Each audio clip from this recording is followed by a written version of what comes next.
फिर से आप सभी का स्वागत है रॉयल कैरियर ऑनलाइन क्लासेस में। आज हम लोग इस क्लास में क्लास 10th के सोशल साइंस के 80 महत्वपूर्ण प्रश्नों को देखेंगे जो कि आपके एग्जाम में आने वाला है।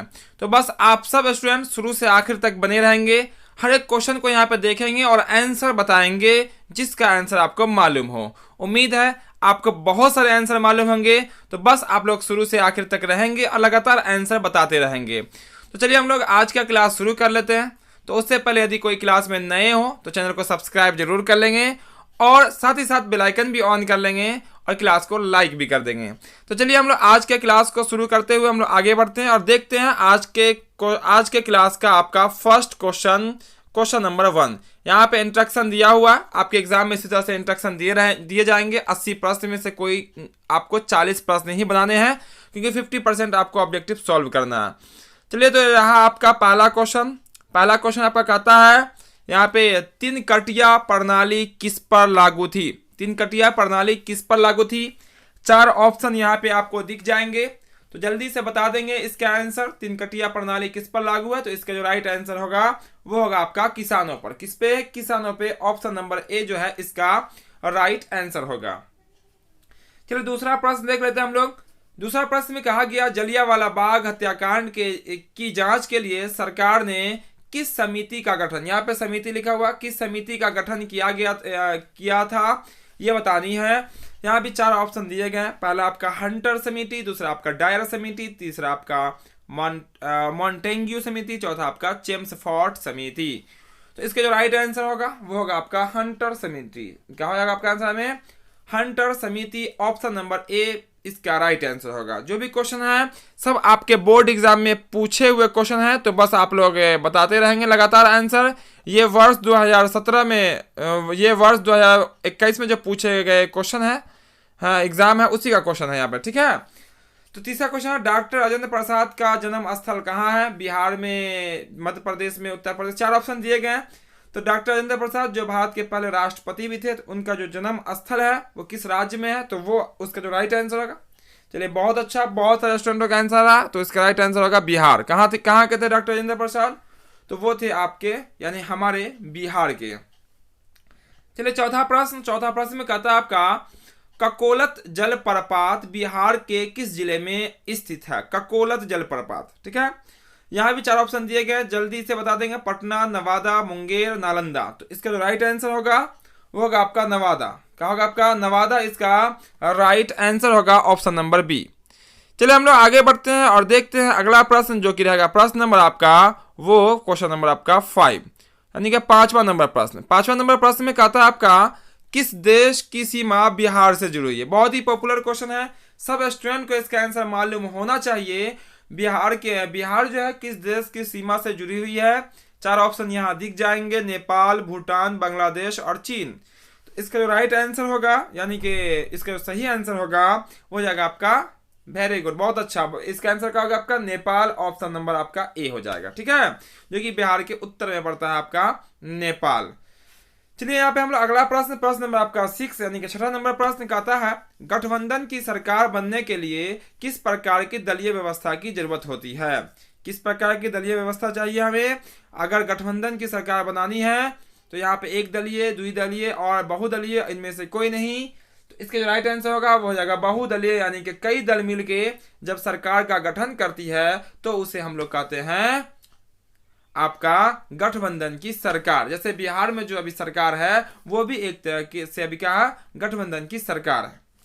चलिए हम लोग आगे बढ़ते हैं और देखते हैं क्वेश्चन नंबर आपका 7वां प्रश्न। तो यहाँ पे हम लोग 80 महत्वपूर्ण प्रश्नों को देखेंगे और वो प्रश्न जो कि वर्ष 2021 में पूछा हुआ प्रश्न है, बस उसी के सेट को अभी हम देख रहे हैं। तो 7 नंबर प्रश्न में कहा गया भारतीय जनता पार्टी के प्रथम अध्यक्ष कौन थे। किसके? भारतीय जनता पार्टी के, ठीक है।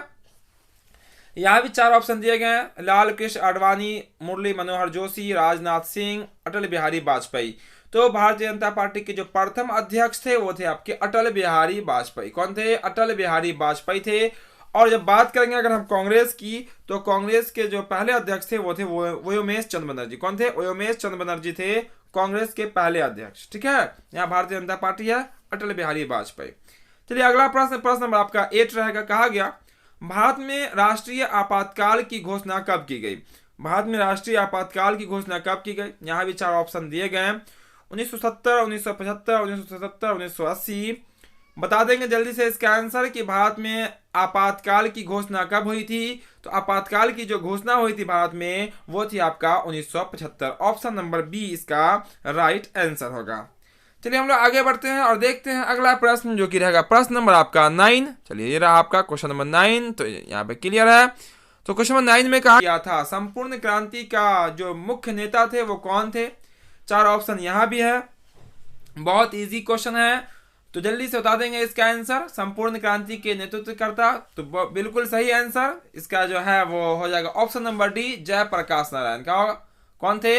जयप्रकाश नारायण थे, यही इसका राइट आंसर होगा। चलिए क्वेश्चन में आप देखते हैं 10 को, 10वां नंबर प्रश्न देखते हैं। बांग्लादेश में इसमें कहा गया बांग्लादेश कब स्वतंत्र हुआ? बांग्लादेश कब स्वतंत्र हुआ, यानी कि बांग्लादेश कब बना, इसको बतानी है। यहाँ पे भी आपका देखा जाए तो बांग्लादेश कब स्वतंत्र हुआ, तो 4 ऑप्शन यहाँ दिए गए, 1969, 1970, 1971, 1972। तो बांग्लादेश जो स्वतंत्र हुआ वो हुआ था आपका 1970 का, सॉरी 1971। कब है? 1971, 1971। कहीं कहीं आपको 1972 भी देखने को मिल सकता है, ठीक है। तो 1971 के साथ ही जाना है, 1971 के साथ ही यहाँ पे आंसर हो जाएगा। चलिए हम लोग आगे बढ़ते हैं और देखते हैं अगला प्रश्न, जो कि रहेगा प्रश्न नंबर 11। चलिए ये भी रहा आपके सामने क्वेश्चन नंबर 11। तो क्वेश्चन नंबर 11 में कहा गया आपका भारत में किस राज्य में सर्वप्रथम पंचायती राज की विशेषता शुरुआत की गई? यानी कि पंचायती राज व्यवस्था जो है भारत के किस राज्य में सबसे पहले शुरू की गई थी, ये हमसे पूछी गई है। 4 ऑप्शन दिए गए, यहाँ पे भी राजस्थान है, पंजाब है, उत्तर प्रदेश, बिहार। तो जो पंचायती राज व्यवस्था यानी कि पंचायत चुनाव का जो सिलसिला स्टार्ट हुआ वो हुआ था आपका राजस्थान से। कहां से? राजस्थान से, जो कि आकार में यानी कि क्षेत्रफल में भारत का सबसे बड़ा राज्य भी है। चलिए अगला प्रश्न नंबर रहेगा 12 में कहता है निम्नलिखित में कौन केंद्र शासित प्रदेश है? चारों बता देनी है कौन केंद्र शासित प्रदेश है। उत्तराखंड है, छत्तीसगढ़, चंडीगढ़ और केरल। तो इस चारों में से जो आपका चंडीगढ़ जो दिख रहा है वो आपका केंद्र शासित प्रदेश है। क्या आपका केंद्र शासित प्रदेश है। तो अब तक हम लोग 12 प्रश्नों को देखे हैं। तो जो क्लास में देरी से आए होंगे क्लास को लाइक जरूर कर देंगे और अभी से भी आखिर तक बने रहेंगे, क्योंकि हर एक क्वेश्चन काफी इंटरेस्टिंग है आपके लिए। तो चलिए हम लोग आगे बढ़ते हैं और देखते हैं अगला प्रश्न, जो कि रहेगा प्रश्न नंबर आपका 13। तो यहाँ पे आप देख सकते हैं, यहाँ पे आपको दिख रहा होगा जैसा कि यहाँ पे आपका द्वितीय पाली है ना, 2021 में जो एग्जाम हुआ उसकी द्वितीय पाली का यहाँ पे प्रश्न पत्र है सब। तो यहाँ पे देख सकते हैं कि ऐसा ही क्वेश्चन एग्जाम में पूछे जाते हैं। चलिए अगला प्रश्न देखते हैं हम लोग। प्रश्न नंबर आएगा वो 13 नंबर प्रश्न में कहा गया, उसको देख लेते, थोड़ा सा कर लेते हैं उसको नीचे, है ना। चलिए 13 नंबर प्रश्न कहता है संघ सरकार का उदाहरण है। संघ सरकार का उदाहरण कौन है ये बतानी है। 4 ऑप्शन यहाँ भी है, अमेरिका, भारत, कनाडा, इनमें सभी। तो संघ सरकार का जो उदाहरण है वह आपका भारत। कौन है? भारत आपका संघ सरकार का उदाहरण है। चलिए अगला प्रश्न, फटाफट आंसर बताते रहेंगे, ध्यान इधर उधर नहीं करेंगे, ठीक है। क्लास पे ध्यान एकत्रित करेंगे और आंसर लगातार बताते रहेंगे कमेंट बॉक्स में। तो चलो नंबर क्वेश्चन में बोला गया भारत का केंद्रीय बैंक कौन सा है। बहुत इजी क्वेश्चन है, जल्दी से बता देंगे इसका आंसर कि भारत का केंद्रीय बैंक कौन सा है। तो इसका जो राइट आंसर होगा, चलिए बहुत अच्छा, सबका आंसर सही सही आ रहा है। तो इसका जो आंसर होगा वो है आपका रिजर्व बैंक ऑफ इंडिया, जो कि ऑप्शन नंबर सी में है। ऑप्शन नंबर सी में है रिजर्व बैंक ऑफ इंडिया, और सबके पॉकेट में होता है, यानी कि पैसा पर देखिएगा तो रिजर्व बैंक ऑफ इंडिया लिखी होती है, वही बैंक भारत का केंद्रीय बैंक कहलाता है।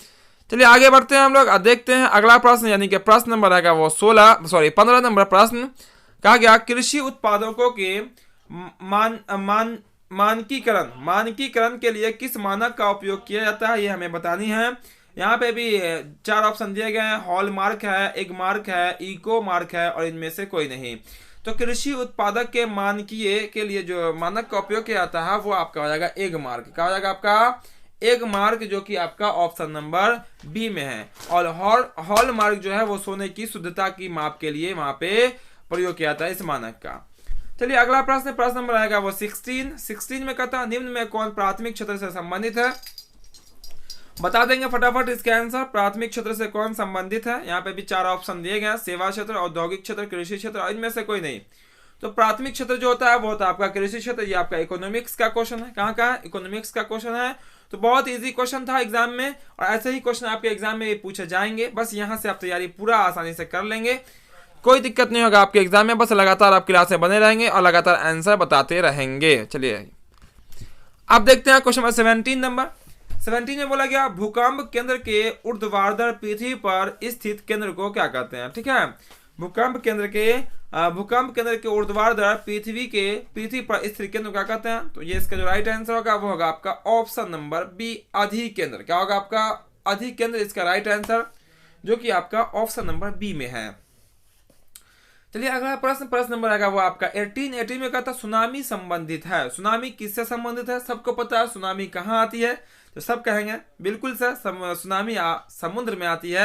हम भी कहेंगे बिल्कुल आपका सही, यानी कि आंसर नंबर क्या होगा आपका ऑप्शन नंबर सी हो जाएगा कि सुनामी समुद्र में ही आती है।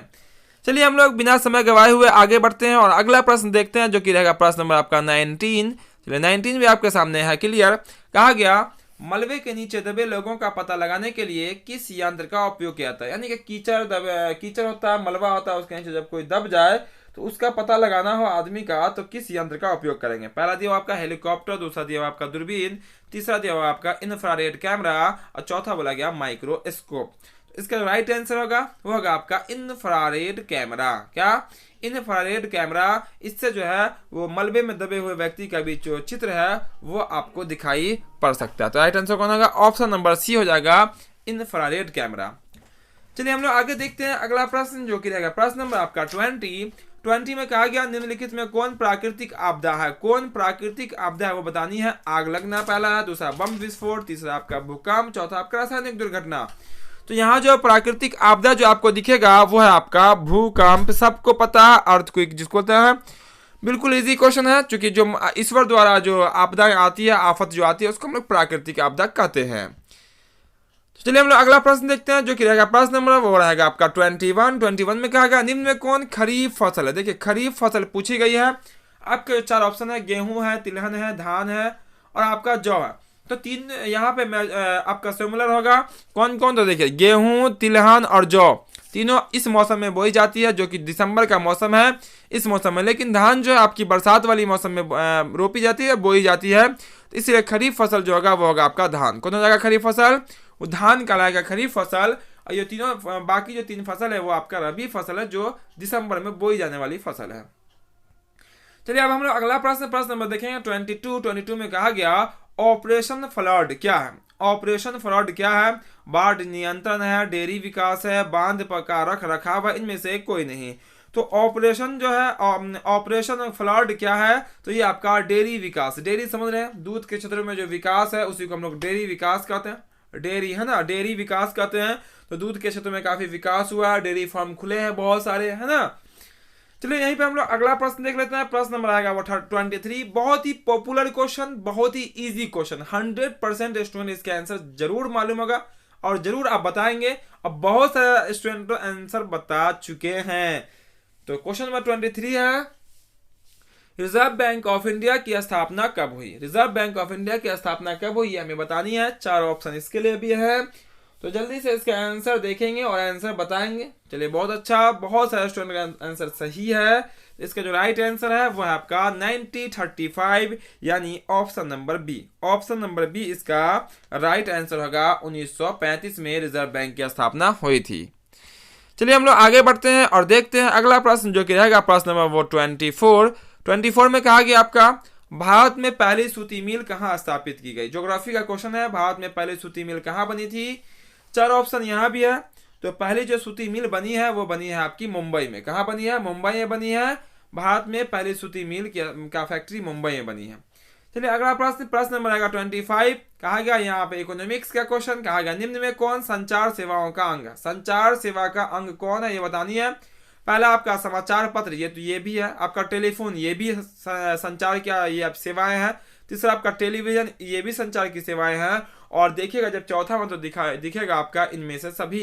तो इसका जो राइट आंसर होगा इनमें से सभी संचार का यहाँ पे साधन है, यानी कि यहाँ पे उपयोग किया जाता है संचार के रूप में। चलिए हम लोग आगे देखते हैं अगला प्रश्न नंबर आएगा वो 26। तो जो क्लास को अब तक लाइक नहीं किए होंगे, हर एक स्टूडेंट क्लास को लाइक कर देंगे, है ना। बाद में नहीं, अभी क्लास को लाइक कर देंगे और आखिर तक बने रहेंगे, क्योंकि सबके लिए काफी महत्वपूर्ण है जानना। बहुत ही नॉर्मल क्वेश्चन है और बहुत ही उपयोगी क्वेश्चन है। चलिए 26 में कहा गया मानवीय पूंजी विकास का मुख्य घटक क्या, मानवीय पूंजी विकास का मुख्य घटक क्या है वो बतानी है। स्वास्थ्य सेवाएं, स्वास्थ्य सेवाएं आपका पहला ऑप्शन है, बिल्कुल स्वास्थ्य अगर रहेगा, सेहत अगर रहेगी तो उससे पूंजी का निर्माण होगा। दूसरा बोला गया आवास, तीसरा आपका शिक्षा एवं प्रशिक्षण, और चौथा बोला गया इनमें से सभी। तो यहाँ पर तीनों ऑप्शन से आपका पूंजी का निर्माण हो सकता है। पूंजी का निर्माण यानी कि बचत जो है आपका तीनों से होगा। आवास बना हुआ रहेगा, आवास रहेगा, वहां से भी आपको पूंजी बनेगा, स्वास्थ्य सेवा से भी, शिक्षा और प्रशिक्षण से भी। चलिए अगला प्रश्न, प्रश्न नंबर आपका वैश्वीकरण। वैश्वीकरण का क्या अर्थ है ये हमें बतानी है। 4 ऑप्शन यहाँ पे दिए गए हैं, चारों में से कौन सा आंसर होगा जल्दी से बता दीजिएगा। वैश्वीकरण का क्या अर्थ है, तो इसका जो राइट आंसर होगा वो होगा आपका विश्व अर्थव्यवस्था से संवेदनशील, यानी कि पूरे विश्व को अर्थव्यवस्थाओं को एक साथ जोड़ना है ना। वैश्वीकरण का अर्थ ही होता है मिलजुल कर काम करना, यानी कि विश्व अर्थव्यवस्था को समन्वय यानी कि एक साथ करना, ताकि जो भी आपका अर्थव्यवस्था का क्षेत्र होगा वो पूर्ण रूप से पूरे वर्ल्ड में विकास हो सके। चलिए हम लोग आगे बढ़ेंगे और देखेंगे क्वेश्चन नंबर आपका 28। चलिए यहाँ पर 28 नंबर प्रश्न भी आपके सामने होगा और बिल्कुल क्लियर होगा। प्रश्न नंबर 28 कहा गया 28 में अर्थव्यवस्था के किस क्षेत्र में हरित क्रांति संबंधित है। देखिए हरित क्रांति किस क्षेत्र में संबंधित है, क्वेश्चन को थोड़ा सा घुमाया है। हरित क्रांति जो संबंधित है वो आपका कृषि से, किससे है, कृषि से संबंधित है। अब देखिएगा कृषि जो है वो किस क्षेत्र के अंतर्गत आता, तो वो आता है आपका प्राथमिक क्षेत्र के अंतर्गत, यानी जो 28 का जो आंसर होने वाला है वो होने वाला आपका 20A, ऑप्शन नंबर ए होगा 28 का। क्वेश्चन सीधा नहीं पूछा बल्कि थोड़ा सा घुमा दिया था।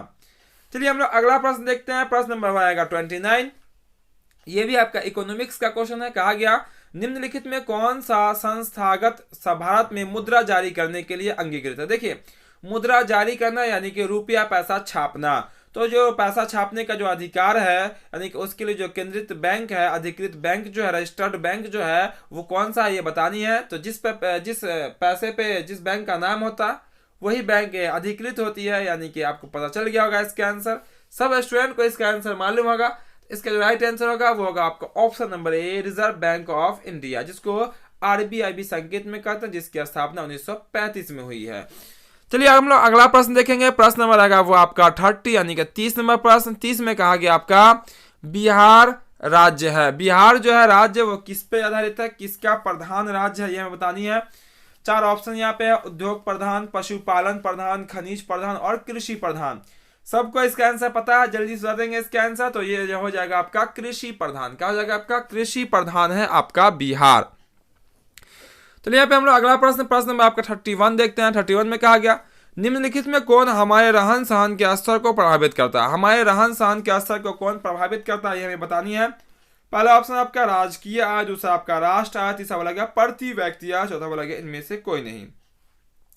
तो जो रहन सहन को प्रभावित करता है वो करता है आपका प्रति व्यक्ति आय, कि आपके यहाँ जो भी व्यक्ति है उसका प्रति व्यक्ति आय कैसा है, उसी के आधार पे हम अपने रहन सहन के स्तर को बनाते हैं, है ना। जब अधिक होता हमारा रहन सहन थोड़ा बेहतर होता, अगर प्रति व्यक्ति आय कम होता तो हमारा रहन सहन उसी के लेवल में हम लोग एडजस्ट करते हैं। चलिए हम लोग आगे देखते हैं अगला प्रश्न, यानी कि प्रश्न नंबर आएगा वो 34। तो जो क्लास को अब तक लाइक नहीं किए हैं, क्लास को सब स्टूडेंट लाइक कर देंगे, और जो चैनल पे नए होंगे चैनल को सब्सक्राइब जरूर कर लेंगे, और साथ ही साथ बेल आइकन भी दबा लेंगे, ताकि इस तरह का जो भी क्लास है आपका, अभी इसके बाद जो है आपका ऑब्जेक्टिव क्लास चल रहा है, और बिहार बोर्ड द्वारा जो मॉडल पेपर जो इंटरनेट पर डाली गई है उसका भी आपको बहुत जल्द आपका सब सब्जेक्ट का सॉल्यूशन वहां पे बताएंगे, हम उसका भी क्लास कराएंगे। तो उसके लिए आपको बेल आइकन भी ऑन करना पड़ेगा, और ताकि सब क्लास का आपको नोटिफिकेशन मिलता रहेगा। यहाँ पे बहुत सारे दो क्वेश्चन दिख रहे हैं, 32 और 33। बहुत सारे स्टूडेंट का आंसर आ गया। बोला गया बिहार में कितने जिले हैं, बहुत इजी क्वेश्चन है। और ये जो क्वेश्चन आपको बता रहे हैं वर्ष 2021 में, यानी कि पिछले साल सेकेंड शिफ्ट में, यानी कि द्वितीय पारी में पूछा हुआ क्वेश्चन है। बस यही क्वेश्चन एग्जाम में पूछा गया था। तो बिहार में कितने राज्य है ये पूछा गया, सबको पता है, जल्दी से बता देंगे इसका आंसर। बहुत अच्छा, 38 राज्य। कितना है, 38 जिले हैं, राज्य नहीं। भारत में राज्य होती है, जिला राज्य में जिला होता है। 38 जिला है भारत में, ठीक है। कितने जिले पूछा गया, बोला गया आपका 33 में भारत में राष्ट्रीय आय की गणना कौन करता है। भारत में राष्ट्रीय आय की गणना कौन करता है, तो ये जो राष्ट्रीय आय की जो गणना करने वाली जो संस्था है वो है आपकी ऑप्शन नंबर 1 केंद्रीय सांख्यिकी संगठन। केंद्रीय सांख्यिकी संगठन, याद रखिएगा। भारत में राष्ट्रीय आय की जो गणना कौन करता है, तो केंद्रीय सांख्यिकी संगठन करता है। और भारत में जो जनगणना का जो कार्यभार होता है वो भी इसी के जिम्मे होती है, केंद्रीय सांख्यिकी संगठन के जिम्मे ही। ठीक है, चलिए अगला प्रश्न देखते हैं हम लोग। प्रश्न नंबर आएगा वो 34 नंबर। 34 नंबर में कहा गया, यहाँ पे 34 क्वेश्चन में क्लियर है, तो बस आप लोग आखिर तक रहेंगे और हर एक क्वेश्चन का आंसर बताते रहेंगे एक्टिव होके। बोला गया निम्न में कौन पिछड़ा राज्य है, चारों में से कौन पिछड़ा राज्य है। तो ज्यादा टाइम हम आपको देंगे नहीं, क्योंकि क्वेश्चन में ज्यादा कोई सॉल्यूशन तो है नहीं। ऑप्शन नंबर डी इसका राइट आंसर होगा, बिहार, है ना, बिहार एक पिछड़ा राज्य है। 35 नंबर क्वेश्चन कहा गया निम्न आर्थिक क्रियाओं का क्या उद्देश्य है। तो आर्थिक क्रिया का जो उद्देश्य होता है मनोरंजन, समाज सेवा, परोपकार, जीविकोपार्जन। तो इसका राइट आंसर कौन होगा, जीविकोपार्जन, यानी कि जीवन को ठीक से चलाना, इसी को हम लोग जीविकोपार्जन कहते हैं। चलिए अगला प्रश्न, प्रश्न नंबर आएगा 36 में कहा गया भारत की राष्ट्रीय आय का सर्वप्रथम अनुमान किसने लगाया था। तो सर्वप्रथम अनुमान किसने लगाया था भारत की राष्ट्रीय आय का। यहाँ पर 4 ऑप्शन इसके लिए भी है, तो इसका जो राइट आंसर होगा वो होगा आपका दादा भाई नौरोजी। किसने, दादा भाई नौरोजी ने सबसे पहले राष्ट्रीय आय का अनुमान लगाया था और सबसे पहले प्रति व्यक्ति आय का भी अनुमान लगाया था। चलिए अगला प्रश्न, प्रश्न नंबर आएगा 37 में कहा गया दीर्घकालीन ऋण प्रदान करने वाली संस्था कौन सी है। दीर्घकालीन यानी कि लंबे समय के लिए जो ऋण प्रदान करने वाली जो संस्था है वो कौन सी है। तो इसका जो राइट आंसर होगा चारों ऑप्शन में से कृषक महाजन दिया हुआ है, भूमि विकास बैंक है, प्राथमिक कृषि साख समिति है, इनमें से सभी है। तो इसका राइट आंसर होगा ऑप्शन नंबर बी, भूमि विकास बैंक। क्या होगा आपका, भूमि विकास बैंक दीर्घकालीन ऋण प्रदान करने वाली संस्था है। चलिए हम लोग आगे देखते हैं अगला प्रश्न, प्रश्न नंबर आएगा 38 में कहा गया उपभोक्ता अधिकार दिवस कब मनाई जाती है। उपभोक्ता अधिकार दिवस ये पूछा गया। यहाँ भी आपका 4 ऑप्शन दिए गए, 17 मार्च, 15 मार्च, 19 अप्रैल और 22 अप्रैल। तो इसका जो राइट आंसर होगा वो होगा आपका ऑप्शन नंबर बी, 15 मार्च। याद रखिएगा उपभोक्ता अधिकार दिवस जो कि आपके इकोनॉमिक्स से आखिर चैप्टर से दिया गया क्वेश्चन है, 15 मार्च इसका राइट आंसर होगा। चलिए अगला प्रश्न, प्रश्न नंबर आपका आएगा 39। कहा गया पंजाब में भूमि निम्नीकरण का मुख्य कारण क्या है। पंजाब में भूमि निम्नीकरण का मुख्य कारण क्या है ये बतानी है। पहला आपका वन उन्मूलन, दूसरा आपका गहन खेती, तीसरा बोला गया अति पशुचारण, चौथा बोला गया अधिक सिंचाई। तो इसका राइट आंसर क्या होगा, अधिक सिंचाई। पंजाब में भूमि निम्नीकरण का मुख्य कारण क्या, अधिक सिंचाई, वहां खूब अच्छी सिंचाई होती है। ठीक है, चलिए अगला प्रश्न, प्रश्न नंबर आएगा वो 40, यानी कि आधा क्वेश्चन यानी कि 80 प्रश्न यहाँ पे देखेंगे। 40वां प्रश्न कहता है सोपानी कृषि प्रचलित है। तो सोपानी कृषि किस राज्य में प्रचलित है, ज्योग्राफी का क्वेश्चन है।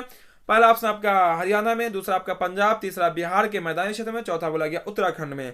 तो सोपानी कृषि जो प्रचलित है वह आपका उत्तराखंड में। कहाँ है सोपानी कृषि प्रचलित, वह आपका उत्तराखंड में। बस अब आपको दिख जाएगा हिस्ट्री का क्वेश्चन, इतिहास का क्वेश्चन, जो कि कहता है आपका जर्मनी के एकीकरण के लिए कौन उत्तरदायी था। जर्मनी में जब एकीकरण हुई थी इसके लिए कौन उत्तरदायी था ये बतानी है। 4 ऑप्शन यहाँ पे दिए गए हैं, तो ज्यादा आपका टाइम लिया नहीं जाएगा, बस आपको क्वेश्चन देखना है और आंसर, सटीक आंसर आपको बताना है, सब याद होगा आपको। तो इसका जो राइट आंसर है वो होगा आपका बिस्मार्क, यानी कि ऑप्शन नंबर बी। जर्मनी के एकीकरण के लिए कौन उत्तरदायी था, बिस्मार्क था। यानी कि आपका 41 प्रश्न यहाँ पे कंप्लीट हो जाते हैं। चलिए हम लोग अगला प्रश्न नंबर आपका 42 देख लेते हैं। बोला गया फ्रैंकफर्ट की संधि किस वर्ष हुई थी। फ्रैंकफर्ट की संधि बहुत इजी क्वेश्चन, इस क्वेश्चन को आप बहुत बार देखे होंगे। फ्रैंकफर्ट की संधि किस वर्ष हुई थी, यहाँ भी 4 ऑप्शन दिए गए हैं। तो इसका जो राइट आंसर होगा वो हो जाएगा ऑप्शन नंबर डी। क्या होगा, ऑप्शन नंबर डी हो जाएगा। ऑप्शन नंबर डी इसका राइट आंसर होगा। 1871 में फ्रैंकफर्ट की संधि हुई थी। चलिए हम लोग आगे देखते हैं अगला प्रश्न, जो कि रहेगा प्रश्न नंबर आपका वो हो जाएगा आपका 43। क्या हो जाएगा आपका 43 हो जाएगा प्रश्न।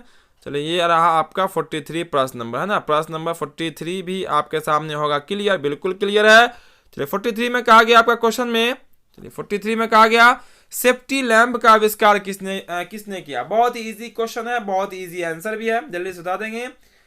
सबका आंसर आ रहा है, 44 का भी आंसर आ रहा है। चलिए बहुत अच्छा। तो सेफ्टी लैंप का आविष्कार जो किया था वो क्या था आपका, ऑप्शन नंबर ए में जो दिख रहा है हम्फ्री डेवी। क्या आपका हम्फ्री डेवी ने आपका सेफ्टी लैंप का आविष्कार किया था, यानी कि ऑप्शन नंबर ए इसका राइट आंसर होगा।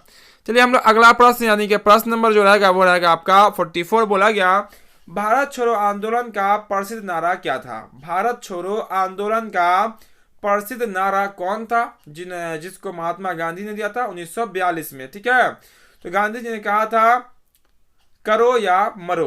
क्या कहा गांधी जी द्वारा, क्या कहे गए थे, करो या मरो, यानी कि 1942 में नारा दिया गया करो या मरो, यानी कि अब जो है चुपचाप बैठना नहीं है, या तो अंग्रेजों को भगाना या मर जाना, यानी कि करो या मरो का नारा किसने दिया था, ये भी क्वेश्चन पूछ सकता है। करो या मरो का नारा किसने दिया था, तो गांधी जी ने दिया था। ठीक है, अब भारत छोड़ो आंदोलन कब हुआ था, तो 1942 में हुआ था।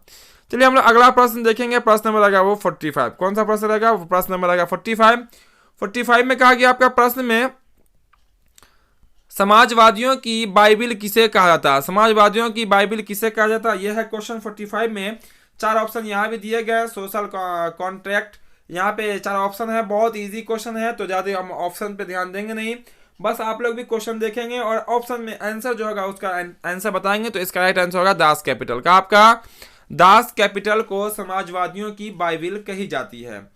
चलिए अगला प्रश्न, प्रश्न नंबर आपका, भारतीय राष्ट्रीय कांग्रेस की स्थापना कब हुई, आपको हम बता चुके हैं अभी जस्ट कि भारतीय राष्ट्रीय कांग्रेस के पहले अध्यक्ष कौन थे, और उसी टाइम आपको बताए होंगे कि इसकी स्थापना कब हुई। तो भारतीय राष्ट्रीय कांग्रेस की स्थापना कब हुई थी ये बतानी है, जल्दी से बताएंगे सबका इसका आंसर। तो भारतीय राष्ट्रीय कांग्रेस की स्थापना हुई है 1885 में। कब हुई है, 1885 यानी कि 1885 में, जो कि आपका ऑप्शन नंबर बी है। और इसके जो पहले अध्यक्ष बने थे वो थे आपके व्योमेश चंद्र बनर्जी। ठीक है, चलिए क्वेश्चन नंबर देखते हैं हम लोग 47 में कहा गया आपका गांधी जी ने भारत में सत्याग्रह का पहला उपयोग कहाँ किया। देखिए गांधी जी, वैसे सत्याग्रह का अर्थ होता है सत्य के लिए आग्रह करना, सत्य के लिए आगे बढ़ाना लोगों को। तो गांधी जी सत्याग्रह जो है सबसे पहले दक्षिण अफ्रीका में चलाए थे, लेकिन जब भारत आए तो भारत में सबसे पहले कहाँ चलाए ये क्वेश्चन पूछा गया। या तो वो जगह का नाम दे सकता है या उसका राज्य दे सकता है। ठीक है, जैसे एक क्वेश्चन अब पीछे हम लोग पढ़ चुके हैं, वो जिस तरह से दिया हुआ था डॉक्टर राजेंद्र प्रसाद का जन्म कहाँ हुआ, वहां पर राज्य दिया हुआ था, ठीक उसी तरह का यहाँ क्वेश्चन है।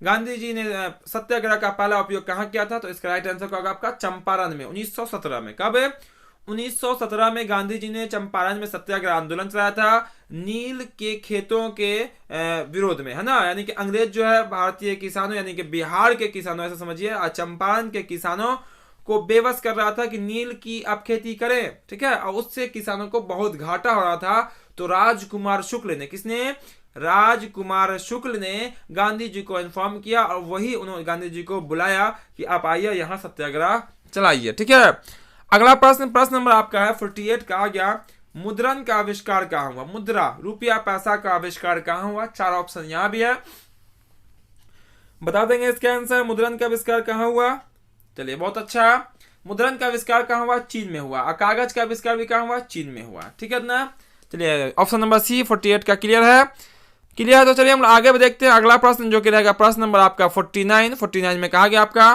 भारत में सबसे लंबा बांध है, भारत का सबसे लंबा बांध कौन है ये बतानी है। 4 ऑप्शन यहाँ भी है 49 का, भारत में सबसे लंबा बांध। तो इसका जो राइट आंसर होगा वो होगा आपका भाखरा नांगल बांध। क्या होगा आपका, सतलज नदी पर यह बांध है, भाखरा नांगल बांध। कहा आपका भाखरा नांगल बांध भारत की सबसे लंबी बांध है।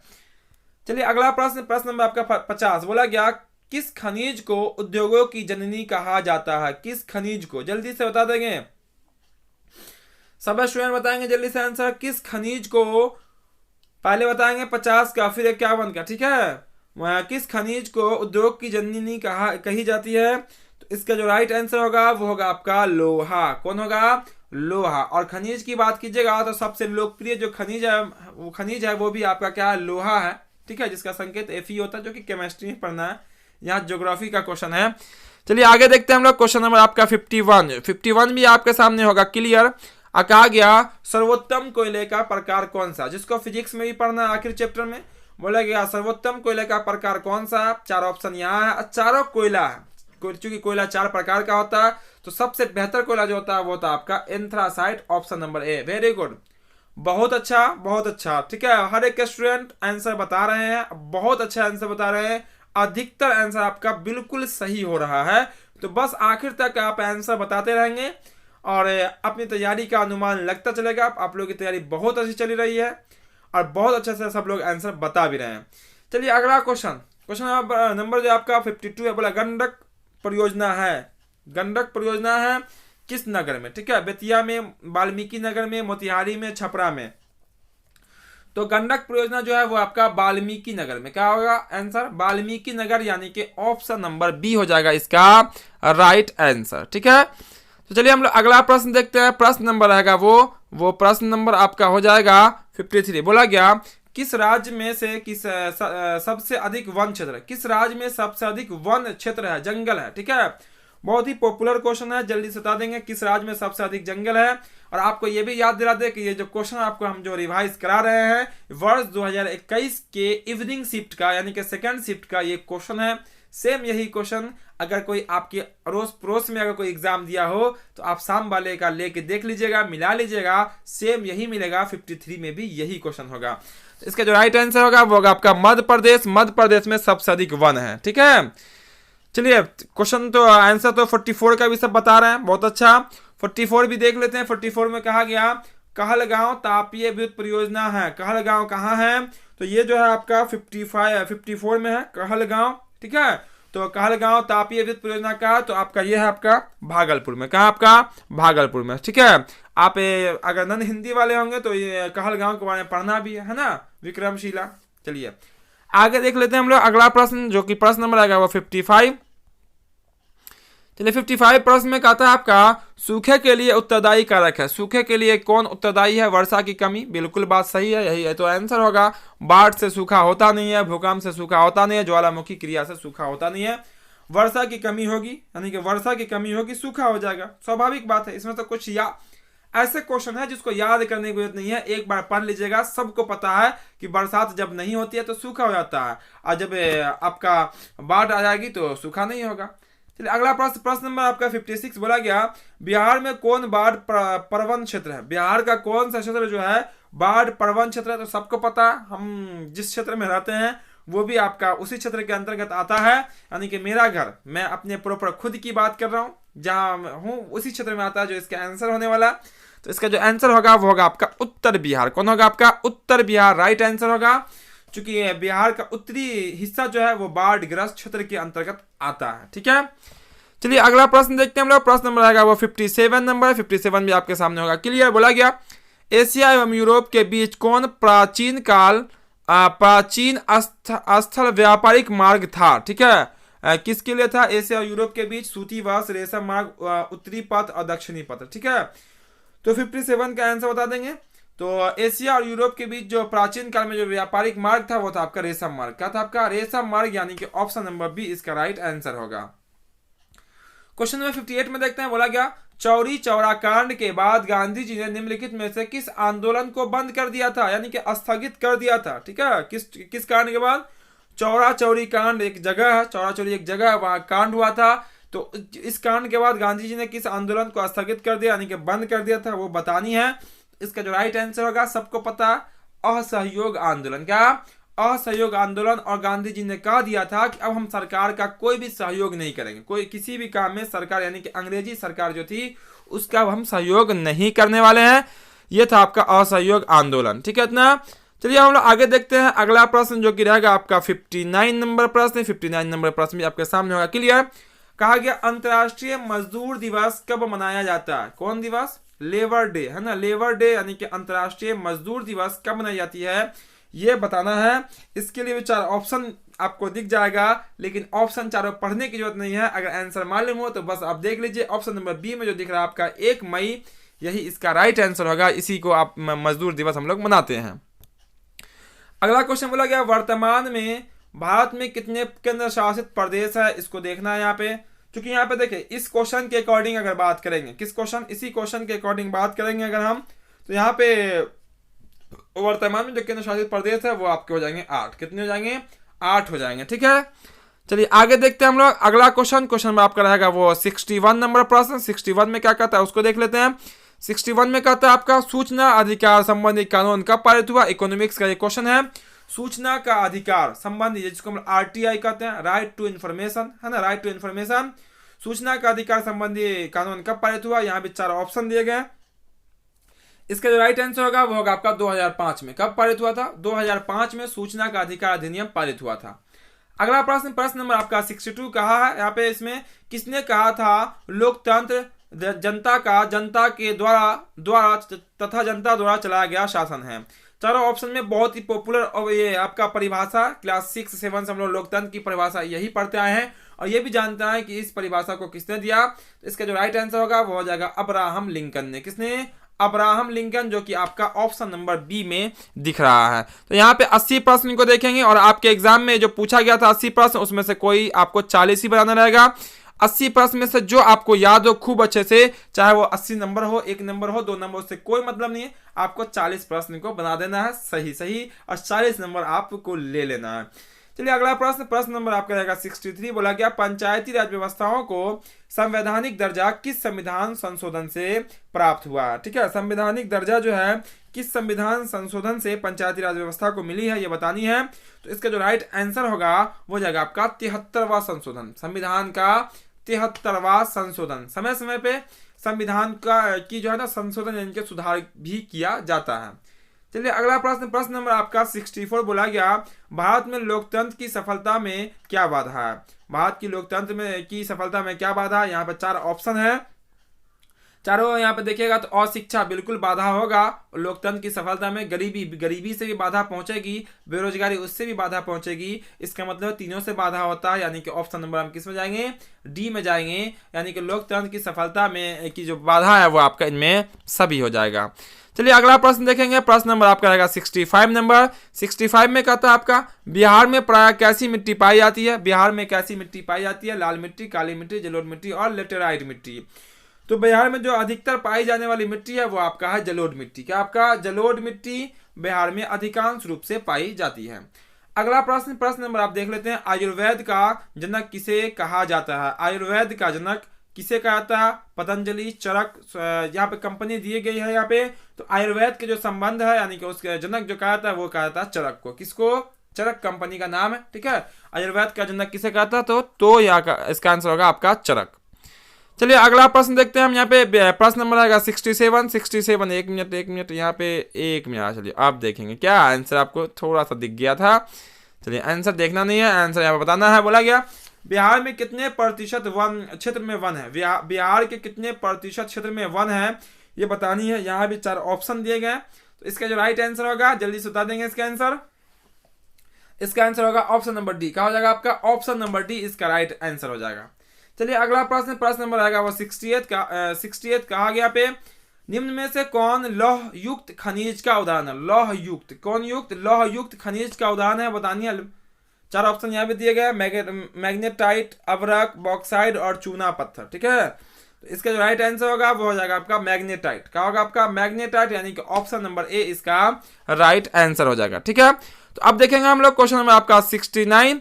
तो बस आप लोग आखिर तक बने रहेंगे। 80 प्रश्न यानी कि 11 प्रश्न और आने वाले हैं, जो कि हर एक क्वेश्चन आपके एग्जाम के लिए काफी महत्वपूर्ण है और आपके नॉलेज के लिए काफी महत्वपूर्ण है। बोला गया 69 में सबसे घटिया कोयला कौन सा, सबसे निम्न कोटि का कोयला कौन है। आपको जस्ट बता चुके हैं। एंथ्रासाइट सबसे बेहतर कोयला होता है और सबसे निम्न कोटि का जो कोयला होता है वो होता है आपका पीट कोयला, जो कि हर एक स्टूडेंट को इसका आंसर पता है। चलिए अगला प्रश्न बोला गया निम्न में कौन रोपण फसल नहीं है। रोपने वाली फसल कौन नहीं है ये बतानी है। तो चारों ऑप्शन में से कौन रोपने वाली फसल नहीं है ये हमें बतानी है। तो देखिएगा रबर जो आपको दिख रहा होगा ये आपकी रोपण फसल नहीं है, जबकि धान को भी हम लोग रोपते हैं, गन्ना इसको भी रोपी जाती है, चाय भी रोपने वाली फसल है। चलिए हम लोग आगे बढ़ते हैं और देखते हैं अगला प्रश्न, जो कि रहेगा प्रश्न नंबर आपका 71। चलिए ये रहा आपका 71 नंबर प्रश्न। 71 में कहा गया भारत की प्रमुख खाद्य फसल कौन सी है।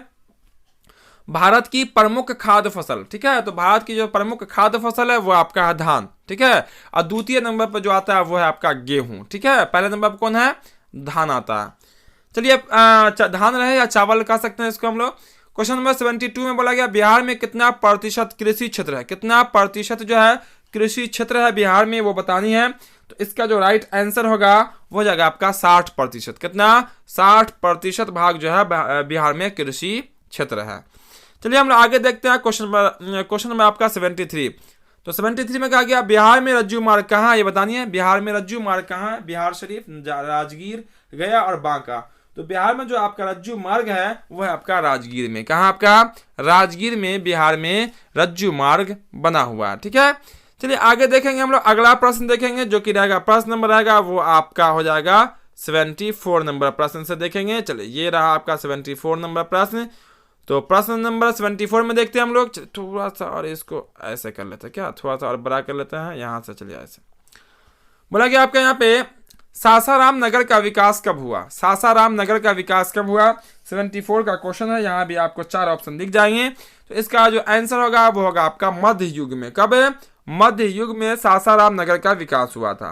क्योंकि बहुत सारे बच्चे बहुत जल्दी जल्दी आंसर बता रहे हैं, पहले ही आंसर दे देते हैं, तो चलिए हम भी थोड़ा सा फास्ट कर लेते हैं। बोला क्या गोविंद सागर कृत्रिम जलाशय संबंधित है? किससे? गोविंद सागर कृत्रिम जलाशय संबंधित है।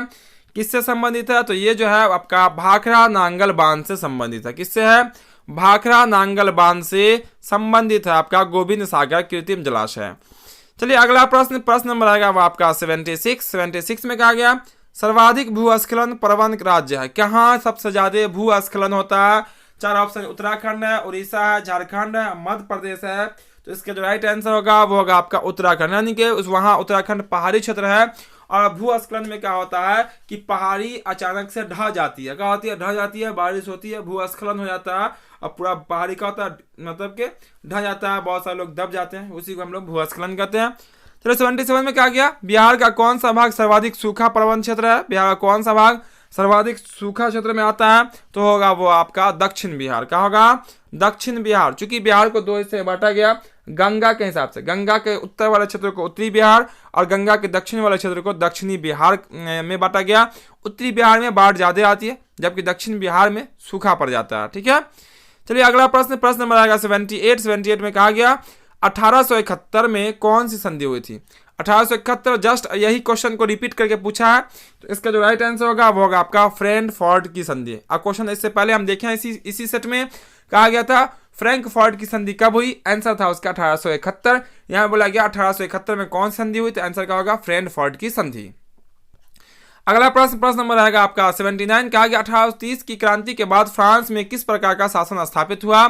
यानी कि 1830 की क्रांति के बाद फ्रांस में किस प्रकार का शासन स्थापित हुआ? पहला बोला गया संघीय शासन व्यवस्था, संवैधानिक, राजतंत्र, गणराज्य और अधिनियावाद, है ना। इसका जो राइट आंसर होगा वो होगा आपका ऑप्शन नंबर बी संवैधानिक राजतंत्र। राजतंत्र तो रहेगा लेकिन एक संवैधानिक रहेगा। ठीक है ना। चलिए अगला प्रश्न नंबर देखेंगे। अब हम यहाँ पे 80 नंबर प्रश्न यानी कि 80 नंबर प्रश्न में क्या कहता है उसको देख लेते हैं हम लोग यहाँ पर। चलिए थोड़ा सा पहले कर लेते हैं इसको इधर। चलिए 80 नंबर प्रश्न है ना, चलिए इसको थोड़ा सा मैं कर लेता हूँ। चलिए यहाँ पे 80 नंबर प्रश्न को देखेंगे आप। इसमें कहा गया आपका रूस में बोल्शेविक क्रांति का नेतृत्व किसने किया था? रूस में बोल्शेविक क्रांति का नेतृत्व किसने किया था? यहाँ पे भी 4 ऑप्शन दिए गए, जल्दी से बता देंगे और इसका आंसर कमेंट बॉक्स में बताएंगे। तो इसका आंसर जो होगा वो होगा आपका लेनिन। क्या होगा? लेनिन, यानी कि ऑप्शन नंबर सी। तो ये थे आपके 80 प्रश्न और वैसे प्रश्न जो कि आपके बोर्ड एग्जाम 2021 में पूछा हुआ क्वेश्चन है। इससे आपको पता चल गया होगा कि आपकी तैयारी कितनी अच्छी चल रही है और आप यहाँ से कितने आंसर दे पाए हैं।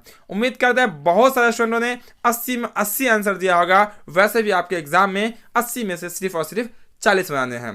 तो जो क्लास को अब तक लाइक नहीं किए होंगे क्लास को लाइक जरूर कर देंगे और जो क्लास में पहली बार आए होंगे चैनल को सब्सक्राइब करके बेल आइकन जरूर दबा लेंगे ताकि इस तरह का जो भी क्लास है हर एक क्लास का नोटिफिकेशन आपको मिल सकेगा और आप भी बिल्कुल आसानी पूर्वक हमारे साथ शाम के 6 बजे से तैयारी कर सकते हैं अपने एक बोर्ड एग्जाम की।